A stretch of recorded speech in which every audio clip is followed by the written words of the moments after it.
नमस्कार विद्यार्थी मित्रांनो, मी देवा Jadhav, unique academy Pune. August 2024 मध्ये ज्या चालू घडामोडी महत्त्वपूर्ण घडलेल्या आहेत त्या घटनांचा आढावा आपण आजच्या लेक्चरमध्ये घेणार आहोत. यामध्ये सर्वात महत्त्वाची ऑगस्ट मधील जी घटना आहे ती जर तुम्ही बघितली तर लडाखमध्ये नवीन 5 जिल्हे निर्माण करण्याच्या संदर्भातली घोषणा केंद्रीय गृहमंत्र्यांनी केली. मग तुम्हाला इथं साधाही असाही प्रश्न विचारला जाऊ शकतो की कोणत्या केंद्रशासित प्रदेशामध्ये नव्याने 5 जिल्हे निर्माण केले, तर त्याचं उत्तर आहे लडाख. मग आता बघा 26 ऑगस्ट 2024ला जे भारताचे गृहमंत्री आहेत अमित शहा यांनी असं डिक्लेअर केलं की या केंद्रशासित प्रदेशामध्ये नवीन 5 जिल्हे नव्याने निर्माण करण्यात येणार आहेत. मग आता नवीन 5 जिल्हे कोणते बघा झांस्कर नावाचा एक जिल्हा आहे, द्रास नावाचा दुसरा जिल्हा आहे, श्याम नावाचा तिसरा जिल्हा आहे, नुब्रा नावाचा चौथा जिल्हा आहे आणि चांगथांग नावाचा जो आहे तो 5वा जिल्हा आहे. असे हे 5 जिल्हे या ठिकाणी काय करण्यात आले, घोषित करण्यात आले. मग आता यानंतर बघा उद्देश काय, तर प्रशासकीय सुलभता डिस्क्रिप्टिव्ह च्या संदर्भात जेव्हा अॅनालिटिकल स्वरूपात प्रश्न विचारला जातो तेव्हा हे उद्देश काय असा जर आला तर हे माहिती असावं. प्रशासकीय सुलभता आणि नागरिकांच्या सोयीसाठी या 2 कारणास्तव या ठिकाणी नवीन जिल्हे निर्माण करण्यात आलेले आहेत. मग आधीचे जिल्हे कोणते होते, आता लडाख हा जो काही केंद्रशासित प्रदेश आहे तो 31 ऑक्टोबर 2019ला निर्माण झाला. जम्मू काश्मीर या राज्यामधनं लडाख आणि जम्मू काश्मीर हे 31 ऑक्टोबर 2019 रोजी 2 केंद्रशासित प्रदेश निर्माण करण्यात आले. सध्या जर भारतात बघितले तर 8 केंद्रशासित प्रदेश आहेत. मग यामधल्या लडाखचे आधीचे 2 जिल्हे लेह आणि कारगिल हे 2 जिल्हे आहेत.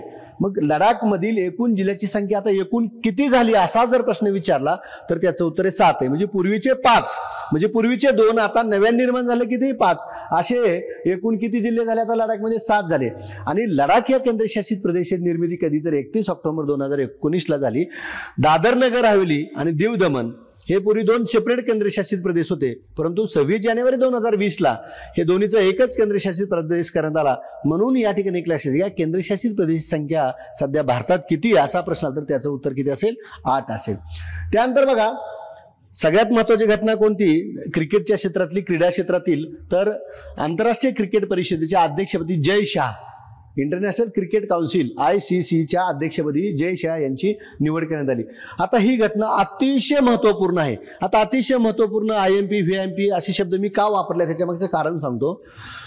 ज्या वेळेस भारतातल्या एखाद्या व्यक्तीची, महाराष्ट्रातल्या एखाद्या व्यक्तीची जर आंतरराष्ट्रीय पातळीवर प्रमुखपदी, अध्यक्षपदी, संचालकपदी ज्यावेळेस निवड होते त्यावेळेस त्यावर प्रश्न विचारला जातो. मग आता आंतरराष्ट्रीय क्रिकेट परिषदेवर गुजरातमधील, भारतातील या ठिकाणी जय शाह यांची बिनविरोध निवड करण्यात आली. म्हणून हा टॉपिक खूप महत्वाचा आहे.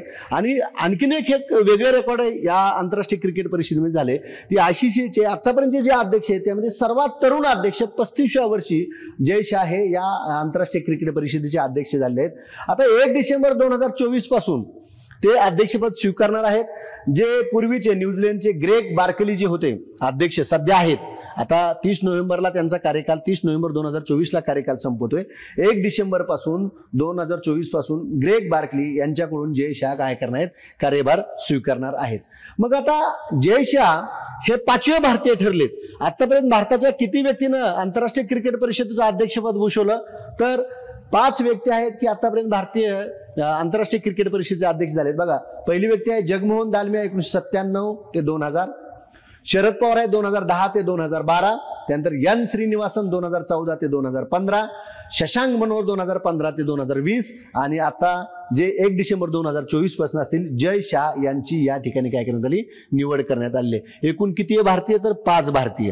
त्यानंतर लक्षात घ्या मग जय शाह यांच्याबद्दलची पण आपल्याला काही विधानं किंवा त्यांचं जे कार्य आहे ते माहिती असणं गरजेचं आहे. मग जय शाह यांच्याबाबत विधाने लक्षात घ्या, बरोबर कोणतं चुकीचं कोणतं असा प्रश्न विचारला तरी आपल्याला माहिती असावीत. मग यात बघा 2009 मध्ये अहमदाबाद क्रिकेट संघटनेच्या म्हणजे क्रीडा क्षेत्रात त्यांचं पदार्पण कुठनं झालं, 2009च्या अहमदाबाद क्रिकेट संघटनेच्या कार्यकारिणीमध्ये त्यांची निवड झाली. 2019 मध्ये भारतीय क्रिकेट नियामक बोर्डाचे ते काय झाले, सचिव झाले. 2022 मध्ये ICCच्या वित्त आणि व्यावसायिक विभाग समितीत निवड झाली. ICC मध्ये त्यांची 22 मध्ये निवड झाली आणि 23 मध्ये वित्त आणि व्यावसायिक विभागाचे देखील ते काय झाले, अध्यक्ष झाले. आणि आता 24 मध्ये जर तुम्ही बघितलं तर आंतरराष्ट्रीय क्रिकेट परिषदेचे काय झाले, अध्यक्ष झाले. अशा पद्धतीने त्यांच्याबद्दल माहिती असणं गरजेचं आहे. मग आता ज्या आंतरराष्ट्रीय क्रिकेट परिषदेचे अध्यक्ष झाल्या ती आंतरराष्ट्रीय क्रिकेट परिषद काय आहे हे पण आपल्याला माहिती असणं गरजेचं आहे. बघा क्रिकेट आंतरराष्ट्रीय प्रशासकीय संस्था, क्रिकेट क्षेत्रातील ही आंतरराष्ट्रीय प्रशासकीय संस्था आहे. 1909 मध्ये इम्पिरियल क्रिकेट कॉन्फरन्स नावाने स्थापना झाली. स्थापना कधी झाली? 1909 मध्ये. त्यावेळेचं नाव काय होतं? इम्पिरियल क्रिकेट कॉन्फरन्स असं नाव होतं. ऑस्ट्रेलिया, इंग्लंड आणि दक्षिण आफ्रिकेच्या प्रतिनिधींनी ती स्थापना केली होती. 1965 मध्ये आंतरराष्ट्रीय क्रिकेट परिषद असे नाव ठेवले आणि त्याला मान्यता. हे नाव कधी स्वीकारलं? तर 1987 ला स्वीकारलं. आणि आंतरराष्ट्रीय क्रिकेट परिषदेचं मुख्यालय संयुक्त अरब अमिरातीमधील दुबई या ठिकाणी हे मुख्यालय आहे. आणि सदस्य राष्ट्र किती आहेत असा प्रश्न आला तर 108 सदस्य राष्ट्र आहेत. त्यानंतर बघा, अर्थशास्त्राशी संबंधित एक घटना आहे. त्या घटनेचं नाव आहे अवनी बचत खाते. आता या खात्याबद्दल आपल्याला का पाहायचं? कारण केवळ महिलांसाठी बंधन बँकेने, की बघा वाक्य काय म्हणलं, केवळ महिला वर्गासाठी, महिलांच्या उन्नतीसाठी बंधन बँकेने ते 22 ऑगस्ट 2024 रोजी महिलांसाठी अवनी बचत खाते सुरू केले. तुम्हाला इथं साधा सोपा असा प्रश्न येईल की अवनी बचत खाते महिलांसाठी कोणत्या बँकेने सुरू केले? तर बंधन बँकेने सुरू केले. मग आता अवनी खाते 10 लाख रुपयाचे वैयक्तिक अपघात विमा संरक्षण देतं, विनामूल्य विमानतळ लाऊज प्रवेश, त्यानंतर 3.5 लाख रुपयाचे हरवलेले कार्ड दायित्व असलेले विशेष डेबिट कार्ड ऑफर करते. हे लॉकरच्या भाड्यावर 25% सूट आणि गोल्ड लोन प्रोसेसिंग फीवर 50% सूट देते. मग अवनी बचत खात्याचा काय फायदा आहे जे बंधन बँकेनं महिलांसाठी सुरू केले हे ह्या विधानात तुम्हाला लक्षात येईल. मग आता बंधन बँक काय? बघा, बंधन बँक एक गैर सरकारी संस्था म्हणून सुरू झाली, एनजीओ म्हणून. नंतर ती non banking finance company, micro financial institution म्हणजे NBFC MFI बनली. या बंधन बँकेची स्थापना कधी झाली? 23 ऑगस्ट 2015 ला स्थापन झाली. मुख्यालय कोलकाता, पश्चिम बंगाल या ठिकाणी आहे. सध्याचे सीईओ कोण आहेत? तर रतन कुमार केश हे सध्याचे सीईओ आहेत. आणि टॅगलाईन काय? आपका भला सबका भलाई. गेल्या वर्षीच्या 2 वर्षापूर्वीच्या राज्यसेवेत बघा, बँकाची नावं एका साईडला दिली होती आणि एका साईडला टॅगलाईन दिली होती. तो प्रश्न विचारला जाईल असं कोणी म्हटलंही नव्हतं की असा प्रश्न विचारला जाईल. परंतु या ठिकाणी लक्षात घ्या, ज्यावेळेस PYQ आपण करतो की PYQ मध्ये जर तशा स्वरूपाचा प्रश्न आला तर भविष्यात आपण MCQ करत असताना असा येऊ शकतो. म्हणून या ठिकाणी टॅगलाईन पण घेतली, कारण तिथं 4 बँका दिल्या होत्या आणि त्याच्या टॅगलाईनच्या जोड्याजोडा स्वरूपात विचारलं होतं. म्हणून बघा, बंधन बँकेची टॅगलाईन काय? आपका भला सबकी भलाई अशा स्वरूपाचं. आणि मग ही काय घटना लक्षात ठेवली? बंधन बँक आणि महिलांसाठी जे खातं सुरू केले त्या खात्याचं नाव काय म्हणलेलं या ठिकाणी लक्षात घ्या की अवनी बचत खाते असं नाव आहे. त्यानंतर बघा, सगळ्यात महत्वाची, आता तुम्ही घेतना ह्या युट्यूबला मी जे काही करंट अफेअरच्या मंथली घेतो युट्यूबलाच पाहताय, त्या युट्यूबच्या संदर्भातली एक घटना अतिशय महत्वपूर्ण घडलेली. युट्यूबच्या जो काही निर्मिती आहे त्या निर्मितीपासून आतापर्यंतच्या इतिहासामध्ये एक आगळी वेगळी घटना गेली, रेकॉर्ड झालेला आहे. 21 ऑगस्ट 2024 रोजी महान फुटबॉलपटू ख्रिस्टियानो रोनाल्डो जो पोर्तुगालचा आहे, या UR ख्रिस्टियानो युट्यूब चॅनल त्यांनी सुरू केलं. आता युट्यूब चॅनल अनेक लोक सुरू करतात. मग या व्यक्तीने युट्यूब चॅनल सुरू केल्याचं न्यूज मध्ये किंवा परीक्षेला येण्याचा काय संबंध आहे? त्याचा सगळ्यात महत्वाचा संबंध असा आहे, तर काय म्हणलं बघा, एका दिवसात 1 मिलियन सदस्य मिळवण्याची पहिली वेळ आहे. एकमेव व्यक्ती की एका दिवसात 1 मिलियन सदस्य झाले आहेत. सदर चॅनलला 22 मिनिटात सिल्वर बटन मिळालं, 90 मिनिटात गोल्डन प्ले बटन मिळालं आणि 12 तासात डायमंड प्ले बटन मिळालं. आता या ठिकाणी लक्षात घ्या, silver button, golden play button आणि डायमंड प्ले बटन मिळवायला वर्ष काही काही लोकांना लागतात. पण तो एका दिवसामध्ये ही सगळी बटन मिळवण्याचा विक्रम ख्रिस्टियानो रोनाल्डो जो जागतिक लेवलचा महान फुटबॉलपटू आहे, प्रसिद्ध फुटबॉलपटू आहे, आणि त्यांनी जे UR ख्रिस्टियानो नावाचं चॅनल सुरू केले त्याच्या संदर्भातली न्यूज आहे. म्हणून ही न्यूज कदाचित आपल्या परीक्षेला विचारली जाऊ शकते म्हणून मी इथे घेतले. फक्त आता तुम्ही कमेंट बॉक्समध्ये काय टाकायचं?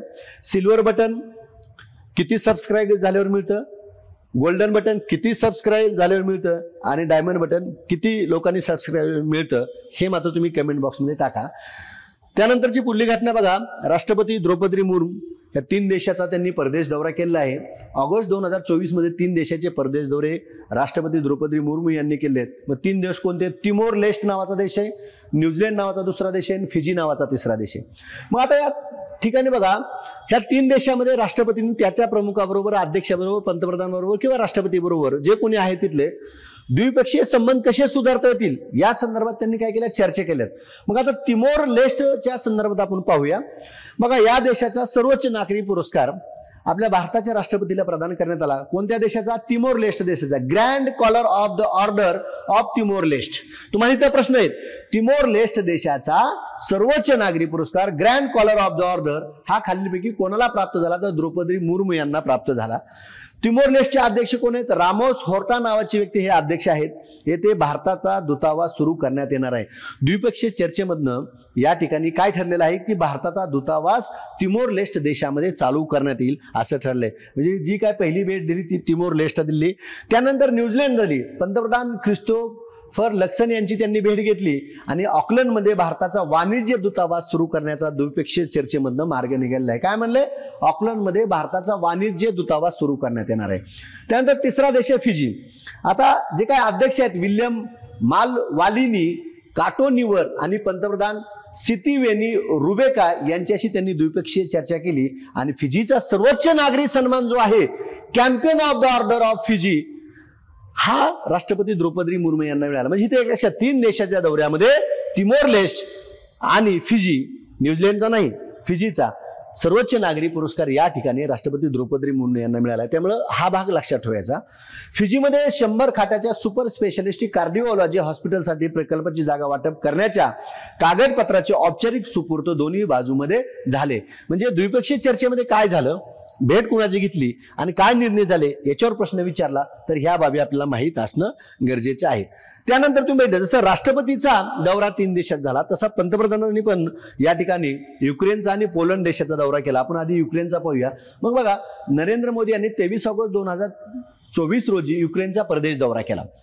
आता या ठिकाणी लक्षात घ्या, हा दौरा खूप महत्वाचा आहे. याच्या आधी काही दिवसापूर्वी रशियाचा दौरा केला होता आणि आता युक्रेनचा केलाय. मग ह्या 2 देशांमध्ये सध्या युद्ध चालू आहे. 22 पासून युद्ध आजही चालू आहे. फेब्रुवारीमध्ये पहिला हल्ला केला होता रशियाने युक्रेनवर.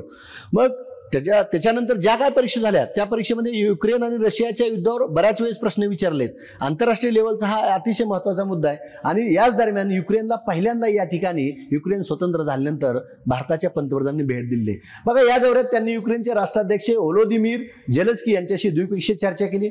कोणत्याही भारतीय पंतप्रधान हा पहिलाच युक्रेन दौरा ठरला. दौऱ्यात मोदींनी महात्मा गांधी यांच्या पुतळ्याला आदरांजली वाहून बापूंनी आपल्याला दाखवलेल्या मानवतेचा मार्ग आपण अनुसरला पाहिजे असे मत युक्रेनमध्ये त्यांनी काय केले, जाऊन व्यक्त केले. आणि युक्रेन बरोबर आपण पुढील क्षेत्रात सहकार्य करण्याच्या संदर्भातले 4 करार केले. आता हे 4 करार, एक ऍग्रिकल्चरचा आहे, कृषीच्या संदर्भातला, दुसरा अन्न प्रक्रिया उद्योगच्या, तिसरा औषध निर्माण क्षेत्रातला, चौथा आहे संस्कृती आणि मानवतावादी. युक्रेन बरोबर भारताचे काही पुढील क्षेत्रामध्ये जे काही 4 करार झाले ते कृषी, अन्न प्रक्रिया उद्योग, औषध निर्माण आणि संस्कृती आणि मानवतावादीच्या संदर्भातले आहेत. त्यानंतर बघा, युक्रेनला आपत्कालीन वैद्यकीय सेवा पुरवण्यासाठी भारतामध्ये जे काय भीष्म क्यूब मोबाईल हॉस्पिटल सुरू करण्यात आले.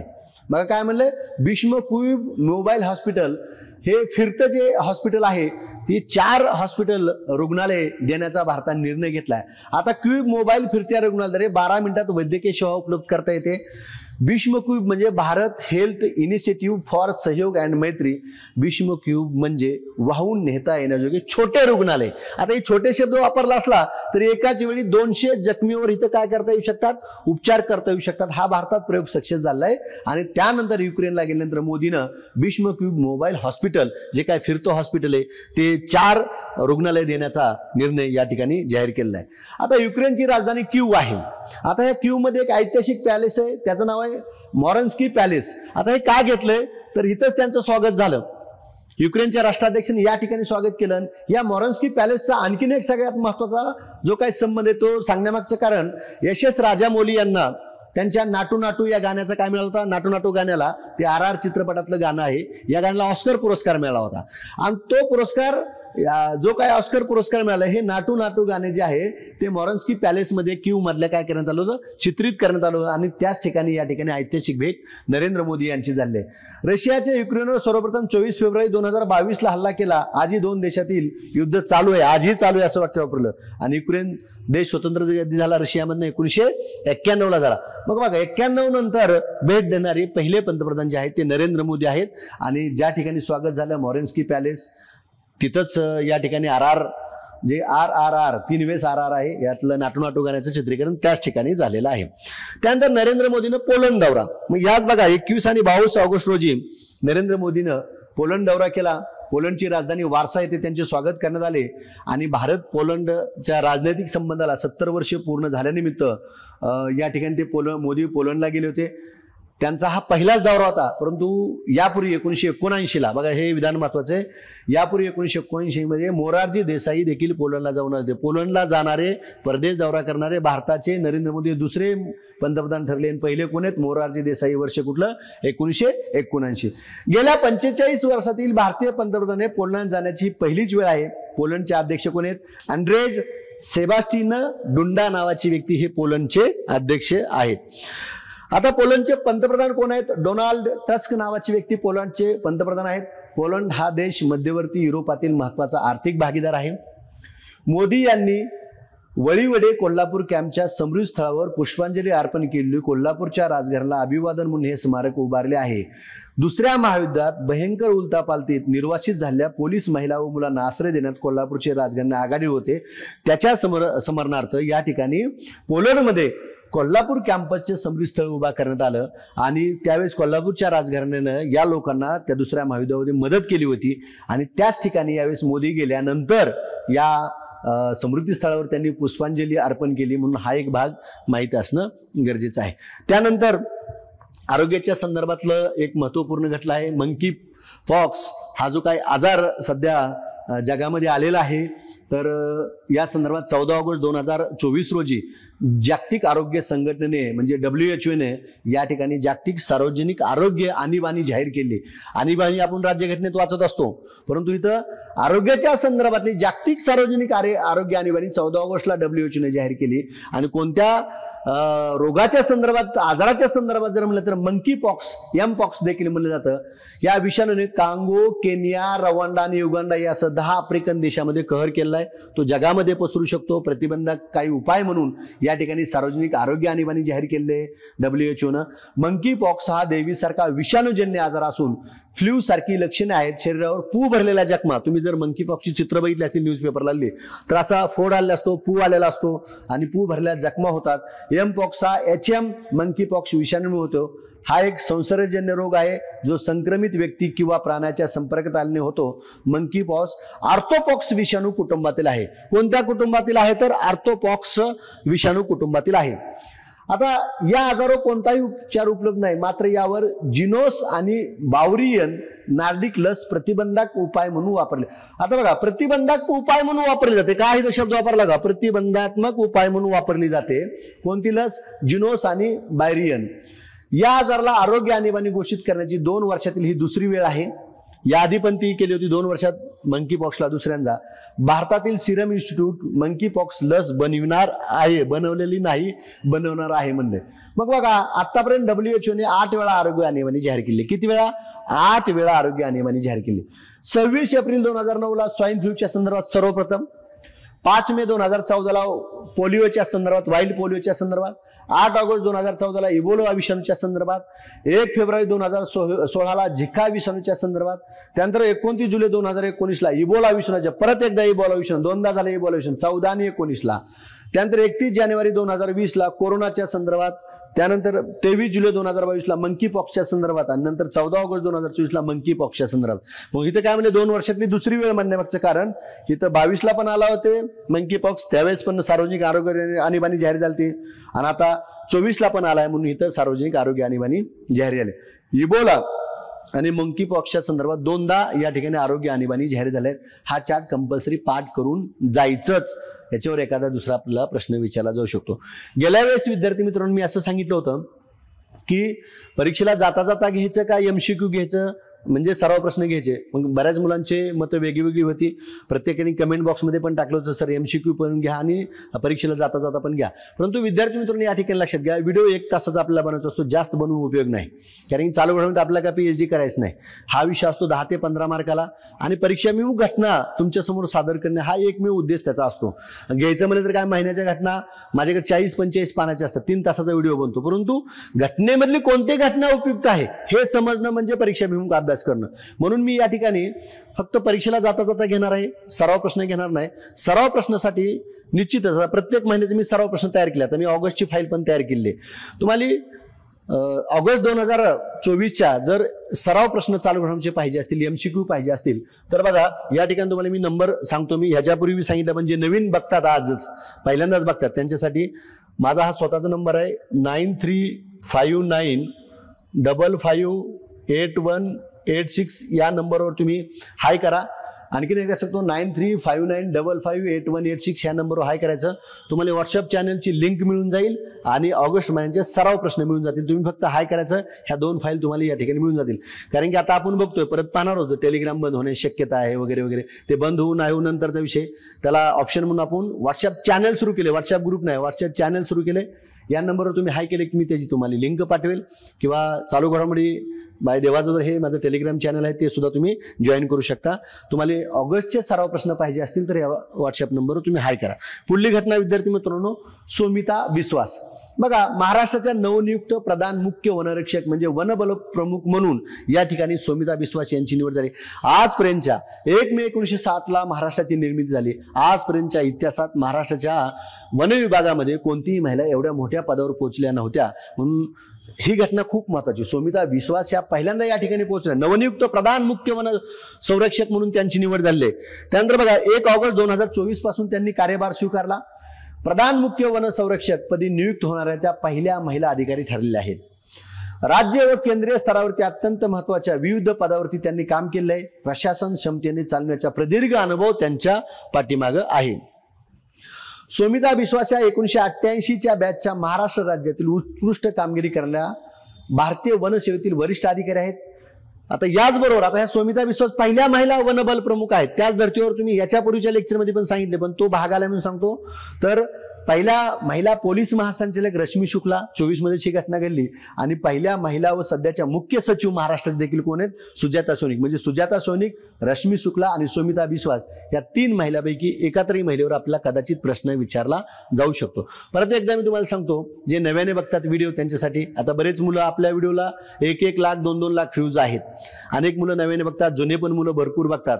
माझी एक अशी विनंती की तुम्ही कोणत्या जिल्ह्यातनं बघता, तालुक्यातनं बघता हे मला व्हॉट्सअपला नका मेसेज करू. तुम्ही तिथं युट्यूबच्या कमेंट बॉक्समध्ये मेसेज करा. मी जे हायला नंबर दिलाय त्या नंबरवर मला मुलं सांगतात की सर हितनं बघतो तिथनं. तुम्ही युट्यूबच्या कमेंट बॉक्समध्ये ते टाकायचं, मला व्हॉट्सअपला टाकायची आवश्यक नाही. इथंच तुम्ही सांगू शकता की मी सर ह्या जिल्ह्यातनं बघतो, ह्या तालुक्यातनं बघतो किंवा ह्या गावातनं बघतो. त्यानंतरची पुढली घटना आहे UPSCचे नवीन अध्यक्ष प्रीती सुदान. बघा केंद्रीय लोकसेवा आयोगाचे नवनियुक्त अध्यक्ष म्हणून प्रीती सुदान यांची निवड झाली. त्या UPSCच्या 34व्या अध्यक्ष आहेत, एकूणातल्या 34. मनोज शनी यांनी अचानक राजीनामा दिला त्यांच्या वैयक्तिक कारणामुळे आणि ते पद रिक्त झाल्यानंतर प्रीती सुदान ह्या UPSCच्या नवनियुक्त 34व्या अध्यक्ष झाल्या. 1 ऑगस्ट 2024 पासून कार्यभार स्वीकारला आहे. त्यांच्याबद्दलची जर माहिती विचारली तर 1983 सालच्या IAS अधिकारी असलेल्या प्रीती सुदान यांचा कार्यकाल 29 एप्रिल 2029 पर्यंत असणार आहे. त्यांचा कार्यकाल कधीपर्यंत असणार आहे तर 29 एप्रिल 2029 पर्यंत असणार आहे. त्या मूळच्या कोणत्या राज्यातील आहेत तर हरियाणा राज्यात. इथं प्रश्न तुम्हाला विचारला जाऊ शकतो. प्रीती सुदान नवनियुक्त ज्या UPSCच्या अध्यक्ष झाल्यात त्या मूळच्या कोणत्या राज्यातील आहेत तर ते हरियाणा राज्यातील आहेत. केंद्र सरकारच्या महिला व बाल कल्याण विकास मंत्रालयात त्यांनी मोठी जबाबदारी निभावली. त्यांनी कोणत्या ठिकाणी कोठे काम केले असा प्रश्न आला तर ते माहिती असावं. संरक्षण मंत्रालयाच्या सचिव, खाद्य व सार्वजनिक वितरण विभाग, आरोग्य विभागाच्या सचिव हे देखील त्यांनी कामं पाहिलेली आहेत. जागतिक बँकेचे सल्लागार म्हणून त्यांनी काम पाहिले. UPSCच्या प्रमुख बनणाऱ्या त्या 4थ्या महिला आहेत. बघा अनेक न्यूजपेपरला वर्तमानपत्रामध्ये दुसरे आले.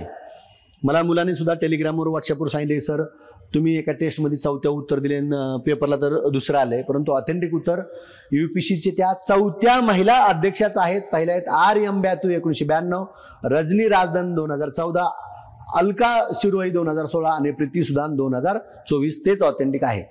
UPSCच्या नोव्हेंबर 2022 पासून त्या सदस्य आहेत. UPSCमध्ये ऑलरेडी त्या सदस्य होत्या, त्या अध्यक्ष झालेत. आता तंबाखू नियंत्रणावरील फ्रेमवर्क कन्व्हेन्शनच्या COP 8च्या अध्यक्षा, माता नवजात आणि बाल आरोग्यासाठी भागीदारी उपाध्यक्षा, ग्लोबल डिजिटल हेल्थ पार्टनरशिपच्या अध्यक्षा, WHOच्या महामारी तयारी आणि प्रतिसादासाठी स्वतंत्र पॅनलच्या सदस्य म्हणून त्यांनी काम केलं. त्यांनी कोठे काम केलं हे सगळं ह्या विधानात तुम्हाला मिळून जाईल. आता UPSC विषयी 1 ऑक्टोबर 1926 स्थापना, मुख्यालय नवी दिल्ली या ठिकाणी आहे. पहिले अध्यक्ष सर रॉस बार्कर, कलम 315 नुसार स्थापना. त्यानंतर आपल्याला जी माहिती पाहिजे ती सेंट मार्टिन बेट जे काही चर्चेत आलं न्यूजपेपरमध्ये त्या संदर्भात माहिती पाहिजे.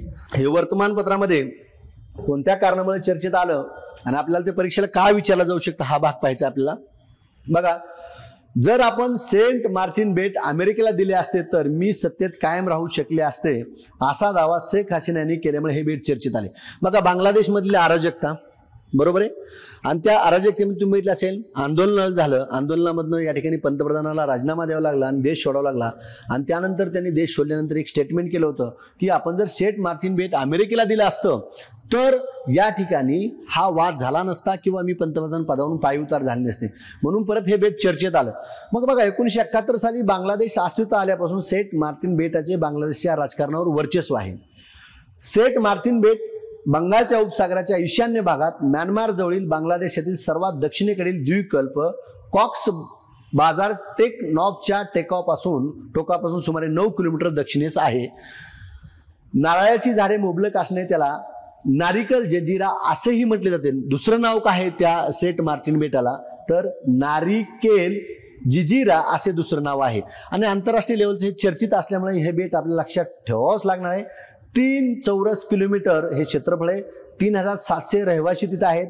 समुद्र कायद्याने आंतरराष्ट्रीय न्यायालयाने सेंट मार्टिनला बांगलादेशचा भाग म्हणून मान्यता दिले, परंतु म्यानमार हे बेट आमचंच आहे असं आजही मानतं, म्हणून त्याच्यावर वाद आहे. आणि आता नुकतंच शेख हसीना यांनी स्टेटमेंट केल्यामुळं या ठिकाणी परत हे बेट चर्चेत आलेलं आहे. आता या ठिकाणी बघा, भारतामध्ये नवीन 3 रामसर स्थळाला दर्जा देण्यात आली आणि ऑगस्ट 2024 मध्ये जर तुम्ही बघितलं तर नाजरायन पक्षी अभयारण्य तमिळनाडू मधलं, काजूवेली पक्षी अभयारण्य तमिळनाडूमध्येच आहे आणि तवा जलाशय मध्य प्रदेशमध्ये आहे. ह्या 3 ठिकाणांना रामसर स्थळाचा दर्जा मिळाला.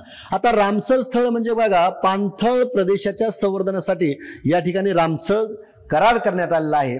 तर आता या ठिकाणी लक्षात घ्या, वरील 3 ठिकाणामुळे म्हणजे वरील जे आपण 3 ठिकाणामुळे तमिळनाडू मधले 2 आणि MP मधले 1 आहे.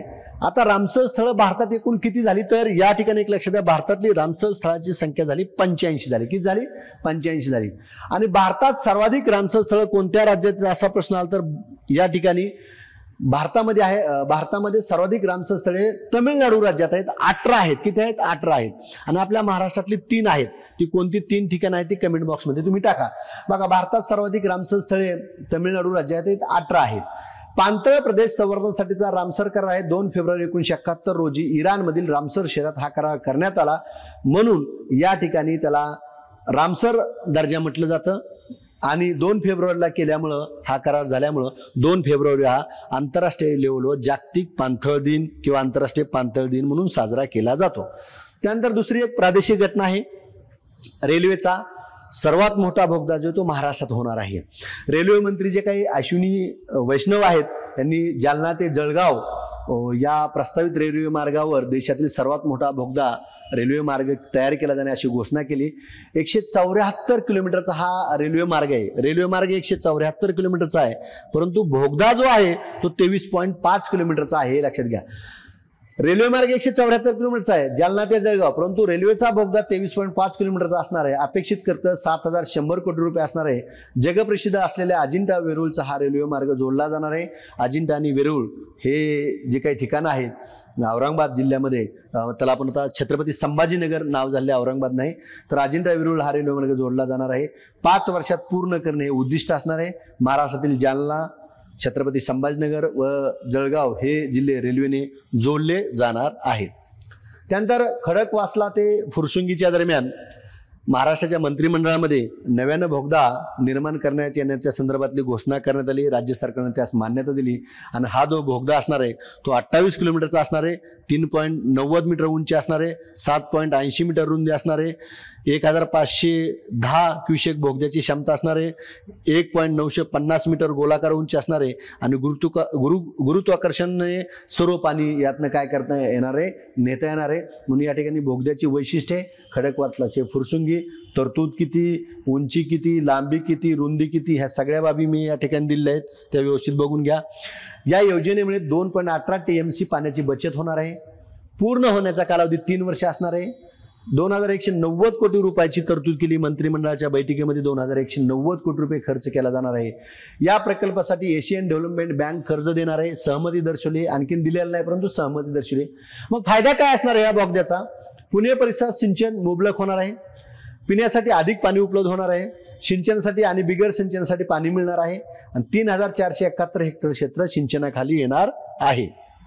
त्यानंतर मुख्यमंत्री योजना दूत कार्यक्रम सुरू करण्यात आला. महाराष्ट्र शासनाच्या विविध योजनांची प्रचार प्रसिद्धी करणे व त्यांचा जास्तीत जास्त नागरिकांना लाभ मिळण्याच्या दृष्टिकोनातून लाभ मिळण्यासाठी जवळजवळ महाराष्ट्रामध्ये 50,000 योजना दूत, म्हणजे महाराष्ट्राने ज्या योजना सुरू केल्या त्या योजनेची माहिती देण्यासाठी, त्याची प्रसिद्धी करण्यासाठी आणि त्याचा लाभ लोकांना मिळण्यासाठी 50,000 योजना दूत या ठिकाणी निर्माण केल्या जाणार आहेत. त्याचं नाव आहे मुख्यमंत्री योजना दूत कार्यक्रम. आणि हे कोण राबवणार आहे तर कौशल्य रोजगार उद्योजकता व नाविन्यता विभाग आणि मुख्यमंत्री जनकल्याण कक्ष यांच्या मार्फत हा राबवण्यात येणार आहे. कार्यक्रम अंमलबजावणी जबाबदारी माहिती व जनसंपर्क महासंचालय महाराष्ट्र शासन ही जबाबदारी पार पाडणार आहे. आता मग यात बघा, मुख्यमंत्री योजना दूतास प्रति व्यक्ती जो काही निवड झालेला योजना दूत असणार आहे त्याला प्रति महिना जवळजवळ 10,000 रुपये एवढे मानधन मिळणार आहे. वेतन नाही, मानधन मिळणार आहे. वेतन आणि मानधन मध्ये काय फरक आहे हे तुम्ही कमेंट बॉक्समध्ये टाका. मी काय म्हणलं, वेतन आणि मानधन मध्ये काय फरक आहे? इथं मानधन मिळणार आहे, वेतन नाही मिळणार. 10,000 मानधन देण्यात येणार आहे. निवड झालेल्या मुख्यमंत्री योजना दूतासोबत 6 महिन्याचा करार केला जाणार आहे. किती महिन्याचा करार? 6 महिन्याचा करार करणार आहे. हा करार कोणत्याही परिस्थितीत वाढवता येणार नाही म्हटले नाही असं म्हटलेलं आहे. वयोमर्यादा 18 ते 35 वयोगटातील उमेदवार या ठिकाणी पात्र असणार आहेत. म्हणजे इथं बघा, मी हे का प्रत्येक ठिकाणी गोल केले. मुख्यमंत्री योजना दूत मध्ये प्रति महिना 10,000 मिळणार, हे प्रश्न येऊ शकतो. त्यानंतर 6 महिन्याचा करार असणार आहे, वाढवण्यात येणार नाही करार. आणि वयोगट 18 ते 35 ह्याच्यावर कोणत्यावर प्रश्न विचारला जाईल. ग्रामीण भागात प्रत्येक ग्रामपंचायतीसाठी 1 व शहरी भागात 5,000 लोकसंख्येसाठी 1 योजना दूत या प्रमाणात एकूण 50,000 योजना दूताची निवड करण्यात येणार आहे. आता बांगलादेशमध्ये हंगामी सरकार, मगाच आपण पाहिलं की सरकारी नोकऱ्यामधील वादग्रस्त आरक्षण प्रणालीवरून सरकार विरोधात झालेल्या हिंसक आंदोलनानंतर पंतप्रधान शेख हसीना यांना राजीनामा दिला आणि त्यांच्याऐवजी अर्थतज्ञ ज्यांना नोबेल पुरस्कार मिळाला मोहम्मद युनूस यांचे हंगामी सरकारचे प्रमुख म्हणून या ठिकाणी राष्ट्रपती मोहम्मद शहाबुद्दीननं काय केली, निवड केलेली आहे. आता गोरगरिबाचे प्रमुख बँकर अशी ओळख जर कोणाची आहे तर मोहम्मद युनूस यांची आहे. जागतिक पातळीवर द फादर ऑफ मायक्रो फायनान्सचे म्हणून ते ओळखले जातात. राष्ट्रीय आणि आंतरराष्ट्रीय विद्यापीठामध्ये त्यांची प्राध्यापक म्हणून काम केले. त्यांना 2006 मध्ये गरिबी निर्मूलनाद्वारे महिला सक्षमीकरणासाठी नोबेल पुरस्कार मिळाला आहे 2006 मध्ये. बांगलादेशात ग्रामीण बँकेचे मोठे जाळे त्यांनी उभे केले. या बँकेद्वारे वंचित घटक विशेषतः महिलांना सूक्ष्म वित्त पुरवठा प्रणाली त्यांनी विकसित केलेली आहे. बांगलादेशचे सर्वोच्च कायद्यामुळे त्याचं नाव आहे जातीय संसद असं नाव आहे. विद्यार्थी आंदोलन छेडल्याने शेख हसीना यांना राजीनामा देऊन देश सोडला. विद्यार्थ्यांनी केलेल्या हिंसाचारामध्ये 500हून अधिक या ठिकाणी लोक मृत्युमुखी पडले. 1971च्या स्वातंत्र्य युद्धातील सेनानीच्या कुटुंबासाठी 30% आरक्षणाला देशभरात विरोध. शेख हसीना यांनी 30% आरक्षण दिलं होतं आणि तिथल्या लोकांचं म्हणणं होतं की एवढं आरक्षण दिलं आम्ही काय करायचं, म्हणून तो वाद उफाळला. आंदोलकांना एक पाक समर्थक रजाकार म्हणणे म्हणजे पाक समर्थक रजाकार असं स्टेटमेंट शेख हसीना यांनी दिलं आणि ते आंदोलन भविष्यामध्ये चिघळतच गेलं. शेवटी त्यांना राजीनामा देऊन देश सोडावा लागला. त्यानंतर विद्यार्थी मित्रांनो, सायन्स टेक्नॉलॉजी एक घटना महत्वपूर्ण. SSLV बघा, SSLVच्या 3रा टप्पा यशस्वी प्रक्षेपण म्हणलेला आहे. 16 ऑगस्ट 2024 रोजी इस्रोने आणखीन एक झेप घेत लघु उपग्रह यान SSLV D3 यशस्वी प्रक्षेपण केले. पृथ्वी निरीक्षण उपग्रह EOS-08 वाहून नेणार हे यान आंध्र प्रदेशातील श्रीहरिकोटा येथील सतीश धवन अंतराळ केंद्रातून अवकाशात झेपावले. कोठून अवकाशात झेपावले तर आंध्र प्रदेशातील श्रीहरिकोटा येथील सतीश धवन अंतराळ केंद्रातून. यामुळे इस्रोने SSLVच्या 3रा आणि अंतिम विकासात्मक उड्डाण काय केलं, पूर्ण केलं. या यानावरील उपग्रहाचा वापर टेहळणी, आपत्ती व पर्यावरण देखरेख, आग शोधणे, ज्वालामुखीची माहिती यासारख्या कामासाठी केला जाणार आहे. याचा उपयोग कशासाठी केला जाणार आहे SSLVचा, तो भाग या वाक्यामध्ये मिळून जाईल तुम्हाला. त्यानंतर चांद्रयान 4च्या संदर्भात आपल्याला माहिती पाहिजे. बघा, चांद्रयान 3 सक्सेसफुल झालं 23 ऑगस्टला. म्हणून 23 ऑगस्ट या वर्षी आपण 23 ऑगस्ट 2024 हा दिवस 23 ऑगस्ट हा दिवस आपण अंतराळ दिन म्हणून साजरा केला. आणि तो पहिला राष्ट्रीय अवकाश दिन आपण साजरा केला. त्यावेळेस इस्रोचे सोमनाथ यांनी, अध्यक्ष जे आहेत एस सोमनाथ यांनी काय घोषणा केली? चांद्रयान 4 मोहिमेची घोषणा केली. भारतीय अवकाश स्थानकाचा पहिला भाग 2028 मध्ये प्रक्षेपित केला जाणार. या मोहिमेला भारतीय अंतरिक्ष स्टेशन संबोधण्यात येईल अशी घोषणा केली. चांद्रयान 3 मोहिमेतील सर्व वैज्ञानिक नोंदी अभ्यासिकासाठी खुल्या करणार. चांद्रयान 3ने जे काही रिपोर्ट पाठवले ते सगळ्या अभ्यासकांसाठी काय करण्यात आले? खुले करण्यात आले. असं पहिल्या राष्ट्रीय अवकाश दिन जो 23 ऑगस्ट आहे त्या दिवशी घोषणा करण्यात आली. आता 2027 मध्ये राबविली जाणार चांद्रयान 4 मोहीम. या मोहिमेद्वारे चंद्रावर मानवी मोहीम राबविण्यासाठीचे तंत्रज्ञान तपासण्यात येणार आहे. या मोहिमेतून लँडर चंद्रावर उतरण्यात येईल. चंद्रावरून दगड मातीचे नमुने जमा करून एक अवकाश कुपी पृथ्वीवर परतेल. 2040 पर्यंत भारतीय व्यक्तीला चंद्रावर उतरून पुन्हा पृथ्वीवर सुरक्षित आणण्याचे लक्ष्य ठेवण्यात आले. त्यासाठीच्या तंत्रज्ञानाची तपासणी चांद्रयान 4 मोहिमेतून करण्यात येणार आहे. 2024चा पहिला राष्ट्रीय अवकाश दिन कार्यक्रम राष्ट्रपती द्रौपदी मुर्मू यांच्या उपस्थितीत दिल्ली येथील भारत मंडपम येथे साजरा करण्यात आला आणि त्याच वेळेस या ठिकाणी ह्या घोषणा करण्यात आल्या. त्यानंतर रियुजेबल हायब्रिड रॉकेट जे आहे ते परत वापरता येऊ शकतं. त्याचं लॉन्चिंग, त्याचं प्रक्षेपण 24 ऑगस्ट 2024 केलं. ठिकाण थिरुविंदाडई, चेन्नई येथून हे केलं. स्पेस झोन इंडिया आणि मार्टिन समूह हे जे काय तामिळनाडू मधले 2 समूह आहेत त्यांनी ह्या रियुजेबल जे काय रुमी म्हणतो आपण त्याला रॉकेटला नाव काय दिले? रुमी. त्याचं या ठिकाणी त्यांनी डिझाईन केलं. या रॉकेटच्या माध्यमातून 3 क्यूब उपग्रह आणि 50 पिको उपग्रह अवकाशात सोडण्यात आले. मोबाईल लॉन्च पॅडचा वापर करून प्रक्षेपित करण्यात आलेले हे जगातील अशा प्रकारचे पहिलेच हायब्रिड रॉकेट आहे. FIMP म्हणून या घटनेला तुम्ही पाहू शकता. जगातलं मोबाईलच्या माध्यमातून मोबाईल लॉन्च पॅडचा वापर करून प्रक्षेपित करण्यात आलेलं हे जगातलं अशा प्रकारचं पहिलंच रॉकेट आहे. त्याचं नाव आहे रुमी. 24 ऑगस्ट 2024 रोजी याचं प्रक्षेपण करण्यात आलंय. आता 3 क्यूब उपग्रह जे काही सोडला या माध्यमातून वातावरणाची माहिती, त्याचा उपयोग आहे. अवकाशातील अतिनील किरणाची तीव्रता आणि हवेच्या गुणवत्तेचा अभ्यास ह्या 3 क्यूब उपग्रहाच्या माध्यमातून केला जाणार आहे. त्यानंतर 50 पिको उपग्रहाचा काय उपयोग असणार आहे? तर वातावरणाचा विविध अंगाने अभ्यास करण्यात येणार आहे. तो एक भाग आहे. आता रुमी 1 ने अंतराळात 35 किलोमीटर पर्यंत झेप घेतली. या तंत्रज्ञानाच्या सहाय्याने रॉकेटला एका उड्डाणानंतर पुन्हा जमिनीवर यशस्वी उतरता येणार आहे. सुमारे 80 किलोग्रॅम वजनी रुमी 1 रॉकेटच्या 70% जास्त भागाचा पुनर्वापर करता येणार आहे. रुमी 1 ची उंची 3.5 मीटर. रुमी 1 मिशनचे नेतृत्व कोणी केलं? तर स्पेस झोन ज्यांनी बनवले त्या स्पेस झोनचे संस्थापक आनंद मेंगलिंगम यांनी या ठिकाणी या मिशनचं नेतृत्व केलेलं आहे. त्यानंतर बघा आपण 23 ऑगस्ट जो का पहिला अंतराळ दिन, अवकाश दिन म्हणतो आपण, तिथं डिक्लेअर केलं होतं की सूर्या रॉकेटच्या संदर्भात. मग सूर्या रॉकेट काय आहे? तर बघा, अवकाश क्षेत्रातील सन 2047चे उद्दिष्ट साध्य करण्यासाठी इस्रोने next generation launch vehicle NGLV विकसित करण्यात येणार आहे असं सांगितलं. आणि भारताच्या या 7व्या रॉकेटचे नाव सूर्या असणार आहे. भारताचे किती रॉकेट असणार आहे? 7वं, आणि त्याचं नाव काय आहे? सूर्या. देशाच्या सध्याच्या सर्वात शक्तिशाली रॉकेटपेक्षा दुप्पट वजन वाहून नेण्याची क्षमता कशात असणार आहे? सूर्यामध्ये असणार आहे. 92 मीटर उंच असणारे सूर्याची वैशिष्ट्ये काय आहेत बघा. 1094 टन वजन असणार आहे. पृथ्वी नजीकच्या कक्षेत 30 टन तर भूस्थानांतर कक्षेत 10 टन वजनाचे उपग्रह किंवा यान वाहून नेण्याची क्षमता असणार आहे. सूर्यामध्ये मिथेन किंवा केरोसिन सोबत द्रव्यरूप ऑक्सिजनचा इंधन आणि ऑक्सिडायझर म्हणून वापर केला जाणार असून सध्याच्या इंधनापेक्षा हा पर्याय पर्यावरण पूरक असणार आहे. अशा स्वरूपाचे हे सूर्या रॉकेट आहे. या रॉकेटमध्ये 9 इंजिनाचा समावेश असणार आहे. 2035 पर्यंत सूर्या रॉकेटचा विकास करण्यात येईल, तोपर्यंत ते निर्माण होईल. सूर्या रॉकेटचा वापर गगनयान मोहिमेचे पुढील टप्पे, गगनयान मोहीम जी आपण लॉन्च करणार आहे त्याचे पुढील टप्पे या ठिकाणी या सूर्या रॉकेटच्या माध्यमातून वापर करण्यात येणार आहे.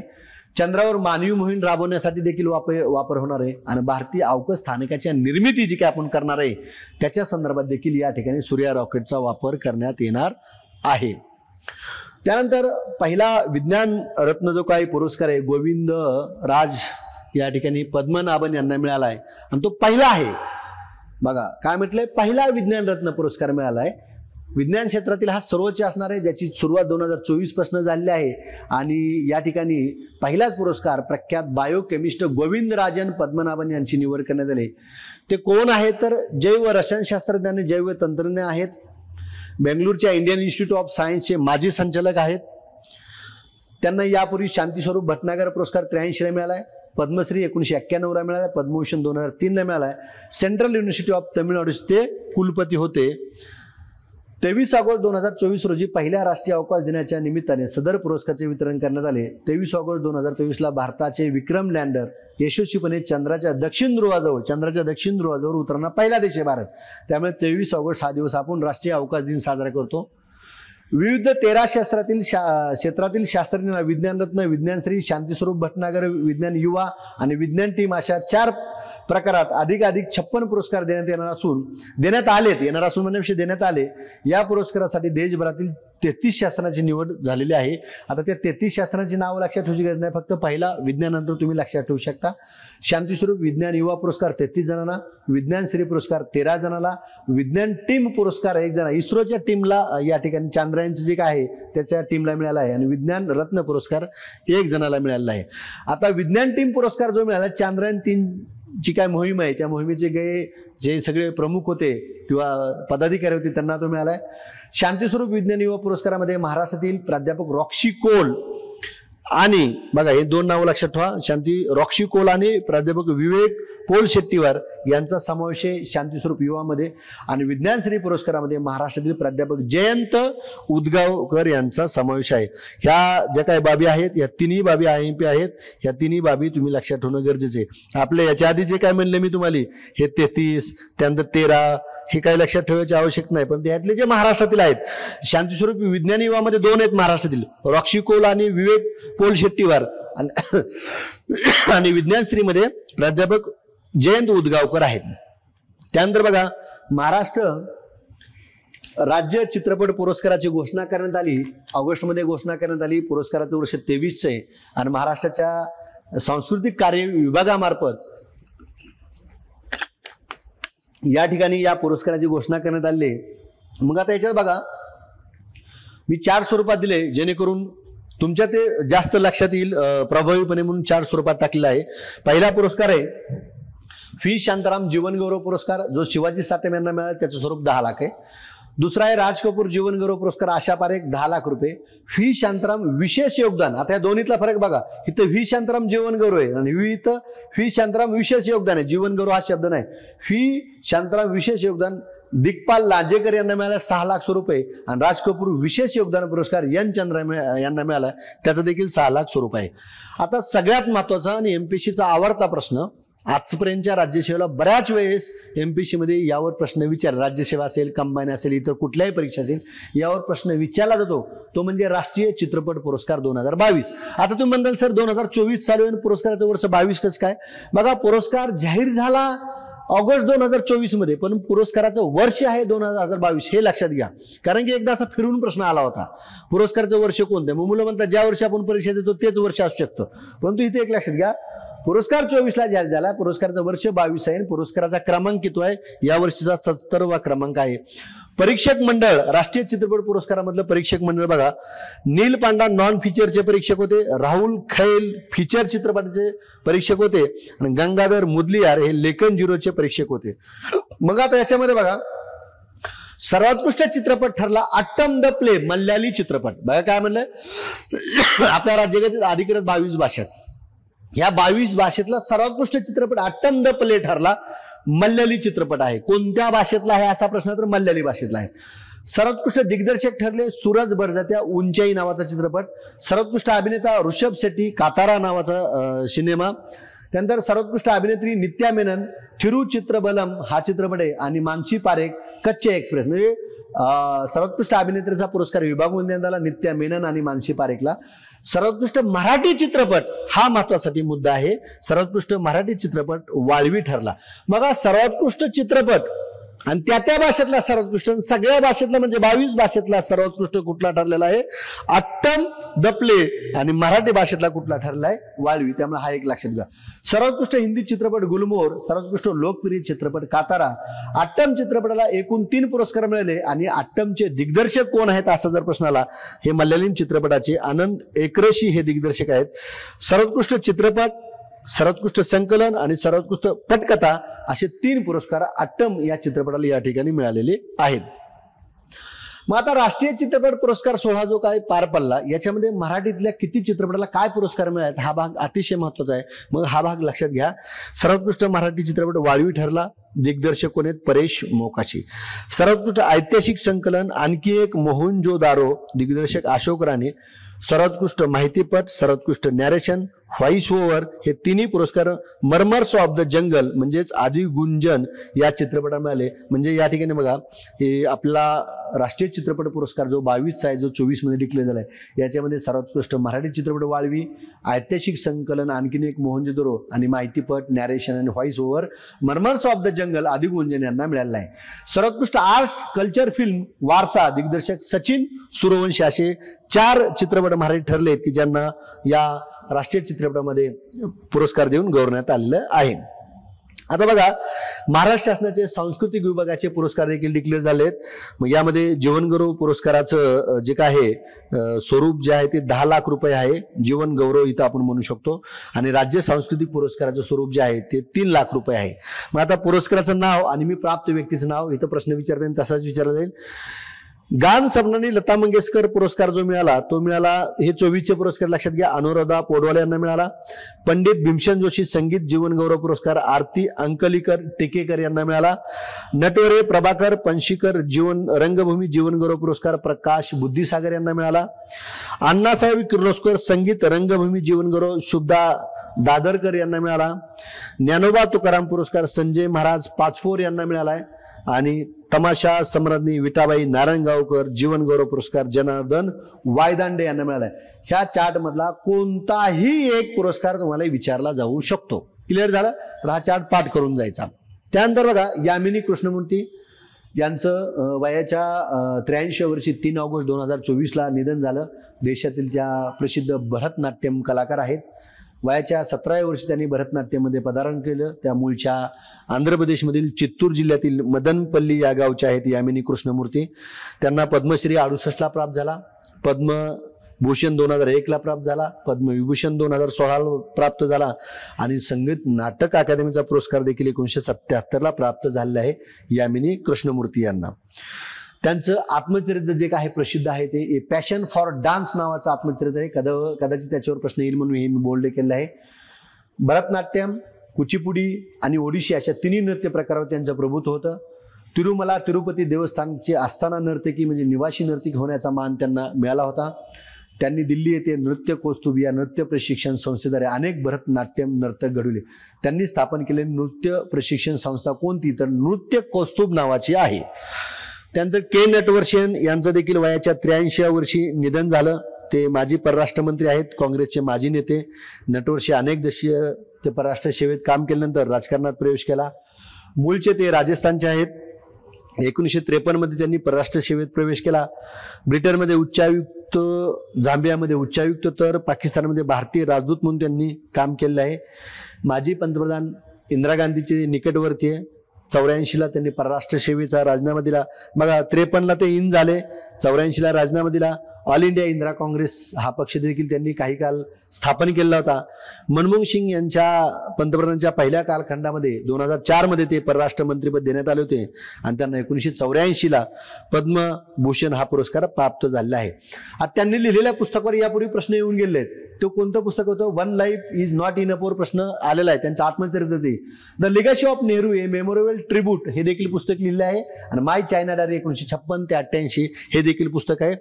के नटवर्षे यांचं निधन झाल्यामुळे ही घटना आपण पाहिली आणि त्यांच्यावर one life is not in a प्रश्न येऊन गेलेला आहे. भविष्यात सुद्धा कदाचित ते निधन झाल्यामुळे चर्चित याच्यामध्ये आपल्याला प्रश्न विचारला जाऊ शकतो. त्यानंतर डॉक्टर R.N. अग्रवाल या व्यक्तीचं 15 ऑगस्ट 2024 रोजी वयाच्या 83व्या वर्षी निधन झालं. अग्नी क्षेपणास्त्राचे जनक, सुप्रसिद्ध एरोस्पेस शास्त्रज्ञ आणि अग्निमॅन म्हणून देखील त्यांना काय केलं जातं, ओळखलं जातं. भारतातील लांब पल्ल्याच्या बॅलिस्टिक क्षेपणास्त्र कार्यक्रमात त्यांनी महत्वाची भूमिका बजावली. जे अग्नि क्षेपणास्त्राचे जनक आहेत डॉक्टर R.N. अग्रवाल त्यांचं निधन झाल्यामुळे त्यांच्यावरची माहिती आपल्याला माहीत असणं गरजेचं आहे. त्यानंतर बघा DRDO मध्ये शास्त्रज्ञ होते. 1983 ते 2005 या काळात त्यांनी अग्नि मिशन प्रकल्पाचे प्रकल्प संचालक म्हणून नेतृत्व केले. 2005 मध्ये हैदराबादच्या प्रगत प्रणाली प्रयोगशाळेचे ASL संचालक म्हणून ते निवृत्त झाले. रो एंट्री तंत्रज्ञान, जहाजावरील क्षेपणास्त्र प्रणाली, ऑनबोर्ड प्रोपोलेशन सिस्टीम, क्षेपणास्त्रासाठी मार्गदर्शन आणि नियंत्रण स्थापन करणे आदी कामावर अग्रवाल यांनी भर दिला. त्यानंतर बघा, जो शेवटचा सेक्शन असतो आपला परीक्षेला जाता जाता, मी मुद्दामून सराव प्रश्न घेतला नाही, तुम्हाला मी आधी सांगितले सराव प्रश्नाची फाईल 9359558186 या नंबरवर तुम्ही हाय करा. तिथं तुम्हाला सराव प्रश्नाची MCQ ची फाईल मिळेल. हे का करतोय असं याच्या मागचं कारण की जास्तीत जास्त कंटेंट, परीक्षाभिमुख कंटेंट, जास्तीत जास्त म्हणण्यापेक्षा परीक्षाभिमुख कंटेंट तुमच्या समोर यावा म्हणून या ठिकाणी देतोय. प्रश्न तुम्ही मनाने सोडू शकता, मी PDF फाईल टाकलो. मग बघा आता 4 ऑगस्ट 2024 रोजी ज्येष्ठ गांधीवादी कार्यकर्ते, निराधार महिला आणि मुलासाठी सातत्यपूर्ण कार्य करणाऱ्या ज्येष्ठ समाजसेविका सोमना राणे यांचे वयाच्या 99व्या वर्षी निधन झाले. त्यांना 2011 मध्ये पद्मभूषण देऊन सन्मानित करण्यात आले. सशस्त्र सीमा दलाचे महासंचालक दलजीत सिंग चौधरी यांच्याकडे सीमा सुरक्षा दलाच्या अतिरिक्त कार्यभार सोपविण्यात आला. BSFचे महासंचालक नितीन अग्रवाल यांना मुदत संपण्यापूर्वीच पदावरून हटवण्यात आले. अमेरिकन अंतराळ संशोधन संस्था नासा भारताचे ग्रुप कॅप्टन शुभांशु शुक्ला यांना आंतरराष्ट्रीय अंतराळ स्थानकावर पाठवणार आहे. मिशनचं नाव AXIOM-4 असं या मिशनचं नाव आहे. त्यानंतर लेफ्टनंट जनरल साधना सक्सेना नायर यांची सैन्याच्या वैद्यकीय सेवा महासंचालकपदी नियुक्ती करण्यात आली. या पदावर नियुक्ती झाल्या त्या पहिल्या महिला अधिकारी आहेत. आता बघा, पहिल्या महिला ज्यावेळेस असतं त्यावेळेस तो प्रश्न विचारला जातो. सातारा जिल्ह्यातील पाटण तालुक्यातील मान्याचीवाडी राज्यातील पहिले सौरग्राम ठरले. हे देखील IMP म्हणून करून जायचं. 2025 मधील आगामी 98वे अखिल भारतीय साहित्य संमेलन दिल्लीत होणार आहे. 1954 नंतर म्हणजे 70 वर्षांनी हे संमेलन दिल्लीत होत आहे. तर्कतीर्थ लक्ष्मण शास्त्री जोशी यांच्या अध्यक्षतेखाली 1954 मध्ये दिल्लीत साहित्य संमेलन झालं होतं. 54 नंतर आता 25 मध्ये दिल्लीत होत आहे. त्यानंतर 1 ते 15 ऑगस्ट हा महसूल पंधरवडा या ठिकाणी महाराष्ट्र सरकारने साजरा केलेला आहे. भारतीय आफ्रिकन वंशाच्या राजकारणी कमला हॅरिस यांची अमेरिकेच्या अध्यक्षपद निवडणुकीत डेमोक्रॅटिक पक्षाकडून अध्यक्षपदाच्या उमेदवार म्हणून निवड झाली, तर उपाध्यक्ष उमेदवार म्हणून टिम वॉल्ज यांची निवड झाली. गुगलच्या CEO सुंदर पिचाई यांची IIT खरगपूरकडून मानद डॉक्टरेट त्यांना प्रदान करण्यात आले. FTIIच्या संचालकपदी धीरज सिंह यांची निवड करण्यात आली. बुद्धदेव भट्टाचार्य यांचं निधन झालेलं आहे. ते पश्चिम बंगालचे 7वे मुख्यमंत्री होते. माकपचे म्हणजे मार्क्सवादी कम्युनिस्ट पक्षाचे ते नेते होते. ओडिशाची राजधानी भुवनेश्वर मध्ये देशातील पहिले धान्य ATM लॉन्च करण्यात आले. ह्याला देखील IMP म्हणा, याच्यावर प्रश्न विचारला जाईल. ओडिशाची राजधानी भुवनेश्वर मध्ये देशातील पहिले धान्य ATM लॉन्च करण्यात आले. भारतीय स्टेट बँकेच्या अध्यक्षपदी CS शेट्टी यांची नियुक्ती करण्यात आली. त्यानंतर दीप काठीकरांच्या ही जी काही व्यक्ती आहे त्यांनी इटालियन ग्रीन फिल्म फेस्टिवल मध्ये त्यांचा गौरव करण्यात आला. आणि गौरव करण्याचं कारण ताडोबा अंधारी जो काही व्याघ्र प्रकल्प आहे, यात वाहत्या नाल्यातून प्लास्टिकची बाटली तोंडात पकडून बाहेर काढतानाचा नयनताराचा व्हिडिओ समाज माध्यमावर व्हायरल झाला. प्रसिद्ध छायाचित्रकार दीप काठीकरांचा या 23 सेकंदाच्या व्हिडिओचं या ठिकाणी इटालियन ग्रीन फिल्म फेस्टिवल मध्ये काय करण्यात आला, गौरव करण्यात आला. पेटीएमने व्यापाराकडील पेमेंटसाठी देशातील पहिला कार्ड रीडर साऊंड बॉक्स आणला. या आधारे डेबिट क्रेडिट कार्ड मार्फत पेमेंट करता येणार आहे. UIDA चे नवीन CEO अमित अग्रवाल. भारतातील सर्वोच्च न्यायालयाच्या स्थापनेच्या 75 वर्षात आयोजित करण्यात आलेल्या कार्यक्रमांतर्गत लैंगिक समानतेवर आधारित लापता लेडीज हा चित्रपट सर्वोच्च न्यायालयात दाखविण्यात आला. चित्रपट निर्माते दिग्दर्शक कोण आहेत? आमिर खान आणि किरण राव. 1912 मध्ये कोल्हापूर येथे राजश्री शाहू महाराज यांनी केशवराव भोसले नाट्यगृह बांधले होते. ऑगस्ट 2024 मध्ये या नाट्यगृहास आग लागली. संगीत सूर्य केशवराव भोसले नाट्यगृह हे कोल्हापूरच्या सांस्कृतिक चळवळीचा फार मोठा वाटा आहे. पालघर जिल्ह्यातील वाढवण येथे देशातील सर्वात मोठे बंदर उभारण्यात येणार आहे. समृद्धी महामार्ग वाढवण बंदरावर पोहोचता यावे यासाठी MSRDC समृद्धी महामार्गाचा विस्तार करण्याचा निर्णय घेण्यात आला.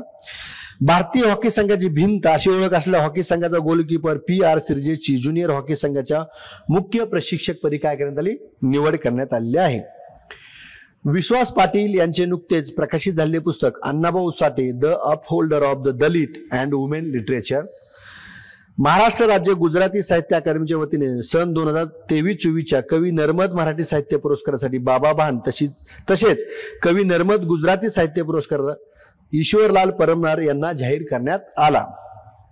त्यानंतर पुण्यातील कृषी महाविद्यालयातील पशुसंवर्धन व दुग्धशास्त्र विभागातील देशी गाय संशोधन व प्रशिक्षण केंद्रात राज्य सरकारने सेंटर ऑफ एक्सलन्सचा दर्जा बहाल केला.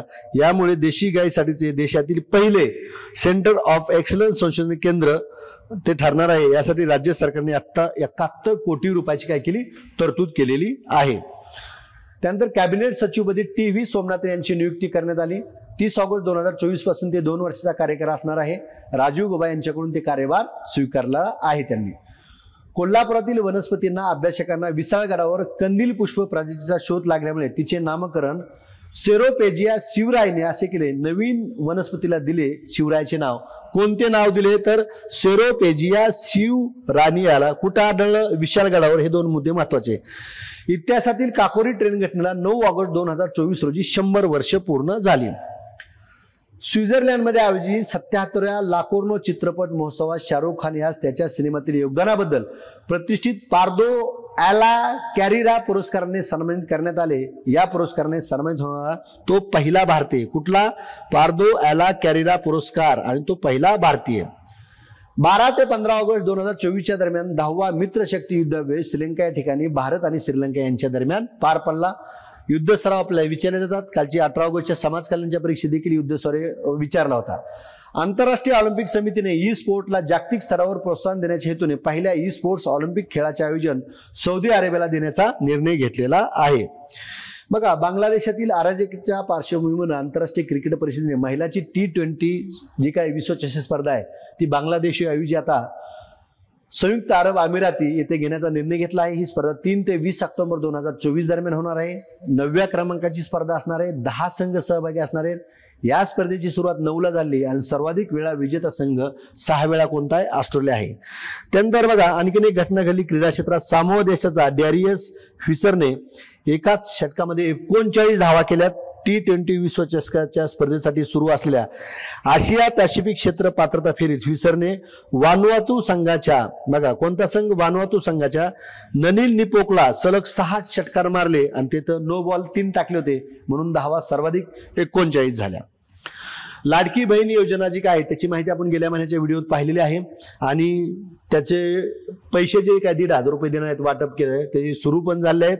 आणि 17 ऑगस्टला पैसे जमा करण्यास सुरुवात झाली, म्हणून 17 ऑगस्ट हा दिवस लाडकी बहीण दिन म्हणून साजरा करण्यात येणार असं मुख्यमंत्र्यांनी डिक्लेअर केलं. त्यानंतर संसदेच्या अतिशय प्रतिष्ठित अशा लोकलेखा समितीच्या अध्यक्षपदी काँग्रेसचे खासदार के.सी. वेणुगोपाल यांची नियुक्ती करण्यात आली. केरळमधील कोलममध्ये देशातील पहिल्या डिजिटल कोर्टचे उद्घाटन करण्यात आले. हे देखील IMP म्हणून घटना व्यवस्थित करून जा. पहिल्या डिजिटल कोर्टचे उद्घाटन केरळमधील कोलम या ठिकाणी. 19 ऑगस्ट 2024 रोजी भारतातून सुपरमून आणि ब्ल्यू मून, बघा सुपरमून आणि ब्ल्यू मून भारतामध्ये कधी दिसला? तारीख लक्षात ठेवायची. यावर प्रश्न आलेला आहे 19 ऑगस्टला. आता बघा, सुपरमून म्हणजे चंद्राचे पृथ्वीजवळ येणे आणि चंद्राचा आकार मोठा दिसणे. आणि ब्ल्यू मून म्हणजे एकाच महिन्यातील दुसरी किंवा एकाच मोसमधील 4 पौर्णिमेपैकी तिसरी पौर्णिमा म्हणजे सुपरमून आणि ब्ल्यू मून. हे कधी दिसलं? 19 ऑगस्टला. 19 ऑगस्ट तारीख लक्षात ठेवायची. यावर प्रश्न येऊन गेलेला आहे मित्रांनो. त्यानंतर थायलंडच्या संसदेने पायतोकटार्न चिनावत यांची पंतप्रधान निवड केली. त्या थायलंडच्या सर्वात तरुण पंतप्रधान आणि देशाच्या दुसऱ्या महिला पंतप्रधान ठरलेल्या आहेत. भारताचे 19वे लष्कर प्रमुख सुंदरराजन पद्मनाभन यांचे 18 ऑगस्ट 2024ला 83 वर्षी निधन झाले. 1 ऑक्टोबर 2000 ते 31 डिसेंबर 2002 ते भारताचे लष्कर प्रमुख होते. त्यांचं टोपण नाव काय? पॅडी टोपण नाव आहे. आणि त्यांनी लिहिलेलं पुस्तक आहे रायटिंग ऑन द ऑल, हे त्यांनी पुस्तक लिहिलेलं आहे. पुण्याच्या जी काही रहिवाशी असलेली डायना पंडोल जी आहे बघा, डायना पंडोल ने रेसिंग चॅम्पियनशिप विजेचे पद जिंकणारी पहिली भारतीय महिला ठरली. त्यानंतर बघा, युपीसीच्या माध्यमातून युपीसीने लॅटरल एंट्रीच्या माध्यमातून परीक्षेशिवाय थेट भरती करण्याचा निर्णय घेतला, परंतु संसदेत याला विरोध झाला. त्यानंतर तो निर्णय कॅन्सल करण्यात आला. लॅटरल एंट्रीद्वारे केंद्र सरकार युपीसीच्या मोठ्या पदावर खाजगी क्षेत्रातील तज्ज्ञाची थेट भरती करते आणि ही प्रक्रिया 2016 मध्ये पहिल्यांदा राबवण्यात आली होती, परंतु आता याला विरोध झाला आणि त्यानंतर ते कॅन्सल करण्यात आलं. लॅटरल एंट्री म्हणजे काय? परीक्षेशिवाय थेट भरती, जे काही तज्ज्ञ आहेत त्यांची भरती करण्याची ही प्रक्रिया. काश्य धातूपासून बनवलेली स्टॅच्यू ऑफ युनियन ही हनुमाच्या 90 फूट उंचीचे मूर्तीचे उद्घाटन कोठे करण्यात आलं? अमेरिकेमध्ये करण्यात आलं. त्यानंतर बघा, 12 ऑगस्ट 2024 रोजी वन्यजीव मंडळाच्या बैठकीत पुढील प्रजनन केंद्राला मान्यता देण्यात आली. पानमाजर, पेंच गिदाड नाशिक आणि राईनमैस गडचिरोली. त्यानंतर ॲक्सिस बँक आणि व्हिसा यांनी भारतातील उच्चभ्रूसाठी खास PRIMUS क्रेडिट कार्ड लॉन्च केले. L&T फायनान्सने RBI कडून NBFC ICC दर्जा प्राप्त केला. भारताने तिसऱ्या व्हॉइस ऑफ ग्लोबल साऊथ समिटचे आयोजन 17 ऑगस्ट 2024 रोजी केले होते. त्यानंतर बघा 2024च्या 11व्या जी काही प्रो कबड्डी लीग आहे त्यातला सर्वात महागडा खेळाडू सचिन तन्वर ठरला. 2.15 कोटी. संघ तमिळ थलावयस, म्हणजे महागडा खेळाडू नाव त्याचं काय आहे तो एक भाग महत्वाचा आहे. सचिन तन्वर आहे 2.15 कोटीला आणि संघ कुठला? तमिळ थलावयस. दक्षिण आफ्रिकेचे माजी गोलंदाज मॉर्नी मॉर्कल याची भारतीय क्रिकेट संघाच्या गोलंदाजी प्रशिक्षकपदी नियुक्ती करण्यात आली. भारताचा जो काही गोलरक्षक आहे PR श्रीजयच्या सन्मानार्थ हॉकी इंडियाने त्याची जर्सी क्रमांक 16 निवृत्ती केली. या जर्सी क्रमांकावर प्रश्न आलेला आहे म्हणून हा मुद्दा परत घेतलाय. कोणती जर्सी निवृत्ती केली तर 16 क्रमांकाची. थायलंडमधील न्यायालयाने पंतप्रधान श्रेथा थाविसीन यांच्या नैतिक उल्लंघन केल्याप्रकरणी पदावरून त्यांना काय केलं? हटवलेलं आहे. संयुक्त राष्ट्राच्या न्यूयॉर्क येथील मुख्यालयात भारताचे नवीन राजदूत कोण असणार आहेत? P हरीश. जी काय ईडी आपण सध्या भारतात बऱ्याच वेळेस ऐकले 2-4 वर्षापासून, ते ईडीचे नवीन संचालक राहुल नवीन असणार आहेत. राज्यातील निवडून आलेल्या नगरपंचायतच्या नगराध्यक्षाचा कालावधी 2.5 वर्ष आता या सरकारनं 5 वर्ष केलाय. महात्मा फुले कृषी विद्यापीठ राहुरी अंतर्गत कार्यरत असलेल्या कडधान्य सुधार प्रकल्पाने विकसित केले तुरीचे वाण फुले पल्लवी. तुरीचं वाणाचं नाव काय? फुले पल्लवी. आणि क्षमता असणाऱ्या पिकावरील संशोधन प्रकल्पाने विकसित केलेला चारधारी वालाचा वाण फुले श्रावणी पंतप्रधान मोदीच्या हस्ते राष्ट्राला अर्पण करण्यात आला. त्यानंतर बेंगलोर येथे पार पडलेल्या महाराजा T20 स्थानिक क्रिकेटमध्ये एकाच सामन्यात 3 सुपर होण्याचा प्रकार पहिल्यांदाच घडला. हुबळी टायगर्स आणि बेंगळुरू ब्लास्टर यांच्यात हा सामना चिन्नास्वामी स्टेडियम या ठिकाणी पार पडला. ऑगस्ट 2024 मध्ये भारताचे संरक्षण मंत्री राजनाथ सिंह अमेरिका दौऱ्यावर गेले होते. अमेरिकेचे राष्ट्रीय सुरक्षा सल्लागार जॅक सुलेवान यांनी त्यांची भेट घेतली. भारताचा अनुभवी सलामीवीर शिखर धवननं आंतरराष्ट्रीय आणि देशांतर क्रिकेटमधून निवृत्ती घेतली. गब्बर नावानं तो प्रसिद्ध आहे. त्यांनी 58 कसोटी सामन्यात 2315 धावा केल्या. त्यात 7 शतके 5 अर्धशतके. 164 वनडे सामन्यात 6793 धावा केल्या. 17 शतके 39 अर्धशतके आणि T20च्या 66 सामन्यात 1759 धावा केला. 11 अर्धशतके आहेत आणि 12 वनडे T20 सामन्यात त्यांनी देशाचं नेतृत्व कॅप्टन म्हणून सुद्धा केले. या शिखर धवननं क्रिकेटमधून निवृत्ती घेतली. त्यामुळे या गब्बरवर आपल्याला एखादा प्रश्न विचारला जाऊ शकतो. स्वित्झर्लंडमधील लुसान येथे झालेल्या डायमंड लीग स्पर्धेत नीरज चोप्रानं ऑलिम्पिकमध्ये जे काही रौप्य पदक जिंकले त्याच्यापेक्षा जास्त भाला 89.49 मीटरचा काय म्हणले बघा 89.49 मीटरचा भाला फेकून त्यांनी दुसरे स्थान पटकावले डायमंड लीग मध्ये. त्यानंतर केंद्राची युनिफाईड पेन्शन योजना लागू करणारे महाराष्ट्र हे देशातील पहिलेच राज्य ठरले. केंद्र सरकारच्या नव्या युनिफाईड पेन्शन योजनेप्रमाणेच राज्य सरकारी कर्मचाऱ्यांना मूळ वेतनाच्या 50% रक्कम पेन्शनची हमी देणारी योजना महाराष्ट्रात लागू करण्याचा निर्णय घेण्यात आला. ही योजना 1 मार्च 2024 पासून कधीपासून लागू असेल? 1 मार्च 2024 पासून. ओडिशा सरकारने सरकारी आणि खाजगी क्षेत्रातील कर्मचाऱ्यांसाठी महिलांना एका दिवसाची सशुल्क मासिक पाळीची रजा देण्याची घोषणा केली. यापूर्वी असा निर्णय केरळ आणि बिहारमध्ये पण घेण्यात आला होता. महाराष्ट्रातील पेंच व्याघ्र प्रकल्पात मानव आणि वन्यजीव यांच्यामध्ये संघर्ष बंपर क्षेत्र लोक वन्यजीवापासून सुरक्षित राहावे यासाठी AI आधारित आभासी भिंत उभारण्यात आली. यापूर्वी ती ताडोबा आणि पेंचमध्ये आता आभासी भिंत असणार आहे. त्यानंतर टेलिग्रामचे संस्थापक पावेल दुरोव यांना पॅरिस विमानतळावर अटक करण्यात आली. टेलिग्रामच्या मनी लॉन्ड्रिंग आणि अल्पवयीन मुलांच्या लैंगिक शोषणाशी संबंधित मजकूर सामायिक करण्यास परवानगी दिल्याचा आरोप आहे. टेलिग्राम 13ला सुरू झालं आणि त्याचं मुख्यालय दुबईला आहे. म्हणून तुम्ही बघितलं असेल अनेक टेलिग्राम जे आपली स्पर्धा परीक्षेला आहेत त्यांनी सगळ्यांनी व्हॉट्सअप चॅनल सुरू केलेत आणि मी देखील आता व्हॉट्सअप चॅनल सुरू केलं आहे. मी तुम्हाला मागाही सांगितलं 9359558186 या चॅनलवर तुम्ही हाय करा, तुम्हाला व्हॉट्सअप चॅनलची लिंक येईल. त्यानंतर कीर्तीचक्र पुरस्कार 2024 एकूण 4 व्यक्तींना देण्यात आला. मनप्रीत सिंह मरणोत्तर, हुमायूं भट यांना मरणोत्तर, रामगोपाल नायडू यांना देखील देण्यात आला आणि रवी कुमार यांना देखील मरणोत्तर तो देण्यात आलेला आहे.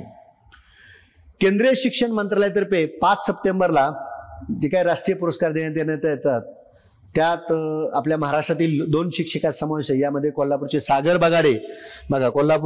बगाडे आणि गडचिरोलीचे मैतया बेडके यांचा समावेश आहे. भारतीय पोलीस सेवेतील वरिष्ठ अधिकारी B श्रीनिवासन यांची राष्ट्रीय सुरक्षा दलाच्या महासंचालक पदी नियुक्ती करण्यात आली. ब्लॅक कॅट नावाने ओळखल्या जाणाऱ्या NAG ची स्थापना 1984 मध्ये झाली. सुपर 30 हा अभिनव उपक्रम चालवणाऱ्या आनंद कुमार यांची दक्षिण कोरिया देशाच्या पर्यटनाचे राजदूत म्हणून निवड करण्यात आली आणि चित्रे बंधू मिठावली या दर्जेदार उत्पन्नाचे सदस्यदूत म्हणून सचिन तेंडुलकर यांची निवड करण्यात आली. विद्यार्थी मित्रांनो, ऑगस्ट 2024 मध्ये ज्या ज्या काही महत्वपूर्ण घटना झाल्या आहेत त्या सगळ्या घटनांचा मी तुमच्या समोर परीक्षेभिमुख घटनाचा आढावा घेतलेला आहे आणि सराव प्रश्नाच्या संदर्भातल्या तुमची जी मागणी होती ती मी मागणी व्हॉट्सअपवर तुम्ही मला हाय करा. ते जे काही सराव प्रश्न असतील ऑगस्ट 2024 चे सगळे तुम्हाला मी त्या ठिकाणी टाकेल त्याचे उत्तरासहित. हा व्हिडिओ कसा वाटला या संदर्भातल्या आपल्या कमेंट आणि आपण कुठनं पाहता या संदर्भातल्या कमेंट निश्चितच असं करायला अशी आशा बाळगतो आणि हा व्हिडिओ जास्तीत जास्त विद्यार्थ्यांपर्यंत पोहोचवाल ही आशा बाळगून या ठिकाणी थांबतो. धन्यवाद.